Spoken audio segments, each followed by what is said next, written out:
everybody. Hi, everybody. It's Lisa A. Romano, and I'm here to talk to you today about how we recovering ACOAs can deal with some of the guilt that shows up when we begin to go within and really embrace our ACO recovery. Because a lot of things begin to surface when we begin to get real with self. A lot of stuff that happens isn't fun to deal with. As a matter of fact, I can't remember anything that was really fun to deal with when I started this real recovery work. By the way, this is my latest book. Let me see, Quantum Tools to Help You Heal Your Life Now.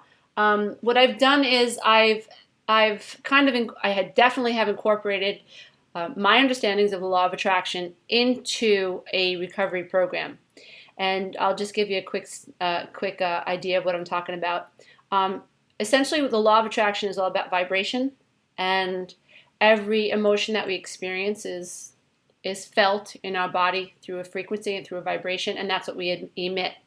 The way the universe works is vibrations attract other like vibrations. So for one frequency attracts another frequency. Like attracts like in terms of energy in the outer world. As it is below, so shall it be above. So if you wanted to use the law of attraction to help you get along in your recovery process, it does help to keep in the forefront of your mind this idea of law of attraction being that like attracts like. So if I'm walking around feeling, sorry for myself and poor me, how come I can't get my boyfriend to do what I want him to do? I try so hard to take care of him. I'm such a great girl. I'm so attractive, and I have a great job, and I take care of him, and I cook for him. Like, why doesn't he just validate me? Oh my God. See, that's what happens with love addicts, codependents. This is what they do. They're giving off that needy vibration. They're giving off this idea because, where's that coming from? Because I'm not enough. They're entering relationships feeling I'm not enough. I need to be validated. So what happens? They get themselves in relationships with people who don't know how to validate them, have no idea what the heck they need, and who actually pull away. The more you try to control someone into validating you, the more they kind of like feel suffocated and want to pull away, which is really a healthy natural response, because that's really not fair. That's not love. Like needing and pity and poor me, that's not rooted in love. That's certainly not rooted in self-love. And so that's what shows up. Now, if you think about the law of attraction, if I'm unhappy and always feeling sorry for myself, then I'm only going to continue to see my experiences that I'm having from that position. So if my boyfriend shows up and he does take me out to dinner, or he does do this wonderful thing for my birthday, because I see lack in me and I see lack in others, I'm never going to be able to fully appreciate that experience, what that my boyfriend's trying to do for me. So that's how we unaware codependents and love addicts, that's how we sabotage what could be really nice relationships. And so the whole idea is to love self and to enter into relationships from a position of power. And if I love myself first, and I can appreciate myself, and I can be forgiving to myself, and I can understand that my shortcomings are, they are what they are, but they don't define me, that I'm a work in progress, then that's the kind of tempo, that's the kind of frequency, that's the kind of vibration I bring into a relationship. And so because I'm coming from that place, I'll be able to see wonderful things in other people. I will attract wonderful people. I'm not going to put up with someone abusing me because I don't abuse myself. And so I'm going to attract someone who is kind to me because I'm kind to myself. So it's really important to keep that in mind moving forward. If you want to use the law of attraction to help you, the principles of law of attraction to move you forward, and that's what Quantum Tools to Help You Heal Your Life Now is all about. Okay, now on to guilt. What I find very interesting about ACO recovery, and what I find one of the most difficult things to navigate, is when a being who, in my opinion, all of you ACOAs out there and grandchildren of alcoholics and adult children from dysfunctional homes that are doing this kind of recovery work, kudos to you, because it is the most difficult work in the world to do. We literally need to turn ourselves inside out to do this type of recovery work. Most people are not doing this work. Most people are not looking within to figure out what's wrong with me. I am the common denominator. All of my relationships feel like there's something missing. And the only common denominator to all these relationships is me. That's really, really difficult to do. And most people don't do it. So I just want to encourage all of you out there that are embarking on this warrior's path. This really is a warrior's path that we have. For me, I like to think of what's wonderful about the path. And what's wonderful is I'm not going to die asleep. I might die in pain, meaning that, oh my God, look what I've done in my unawareness. But I would rather die eventually, not now, but I would rather die eventually awake and knowing that what happened in my life happened. Now I know why it happened. I'm the adult child of an alcoholic and I was unaware and I was creating this chaos and, that's why that happened. I'd rather die in that state of awareness than die unaware. On a personal front, my parents are adult children of alcoholics and they're not awake. And that's really sad to me.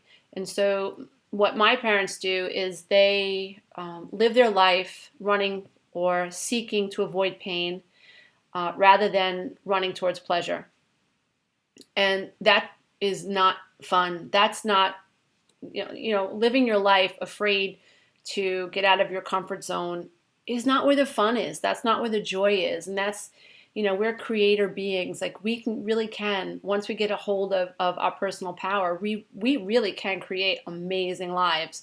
But there are a lot of ghosts that we need to put to rest, and a lot of unconscious beliefs that we need to kind of let fall away, and we need to create new belief systems that will help our brain pull us towards joy and more pleasant life experiences. So that's the goal.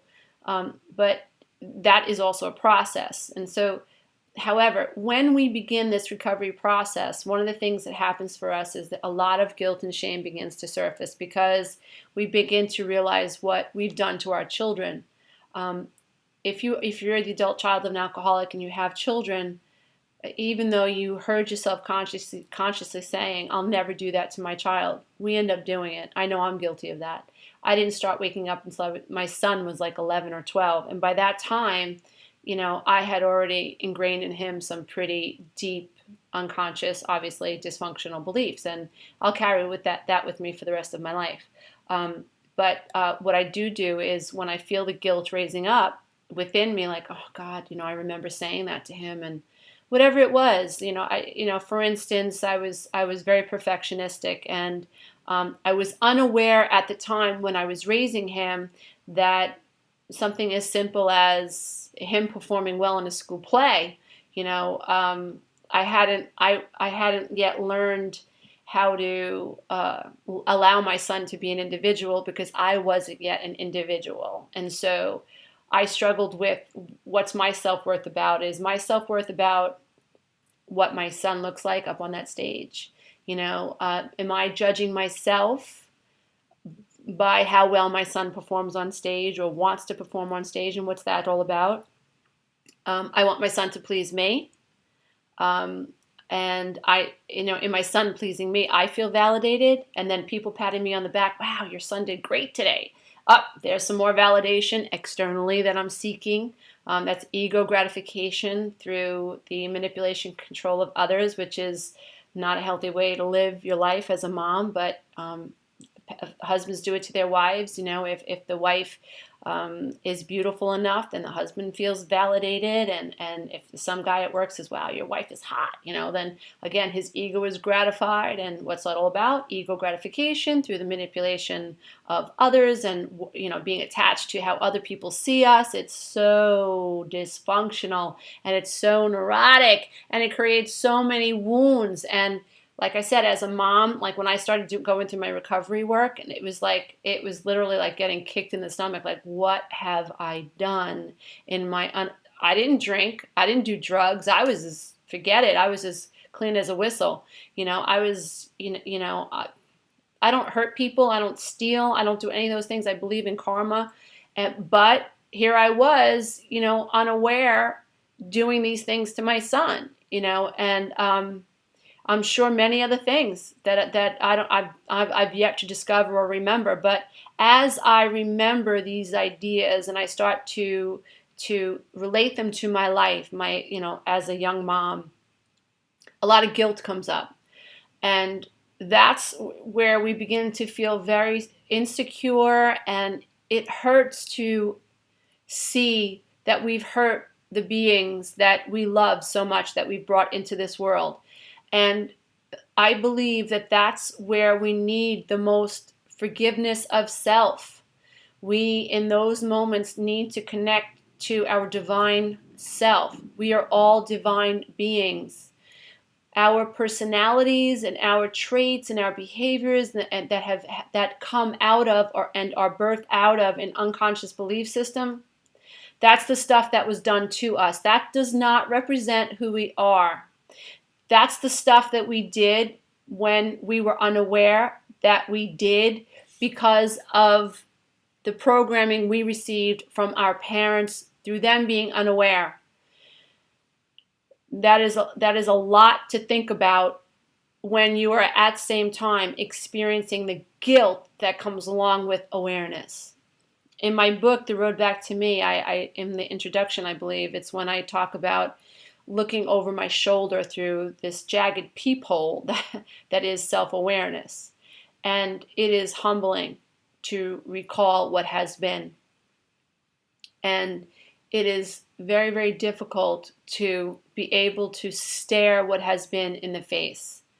But it is my promise to you that if you are able to stare at some of the stuff that you've done to others, especially your children, if you can do that in a space, in a quiet space, and wrap yourself in the cloak of self-forgiveness, and you were able to sit there and cry it out. I've cried many tears in it, and I think they're justified.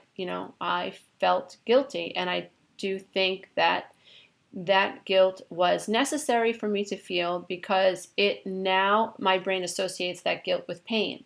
And so my brain wants to avoid pain. So what I've done in my brain process is, okay, brain, I don't want to feel that guilt anymore. So help me stay aware of the way I speak to my children.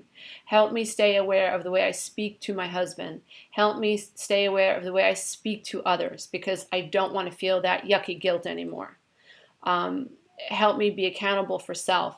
And in doing that, I'm able to feel good about what has been, because what has been has created intense desire for me to live a better way.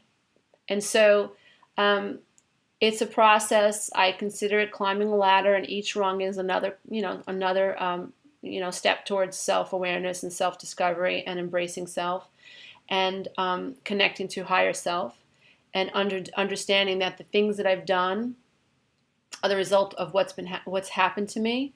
And like Maya Angelou says, is when you know better, you do better. That's what ACO recovery is all about. But I do encourage you to stay on the path. I do encourage you to embrace the guilt, allow it, honor it, and then move beyond it. Namaste.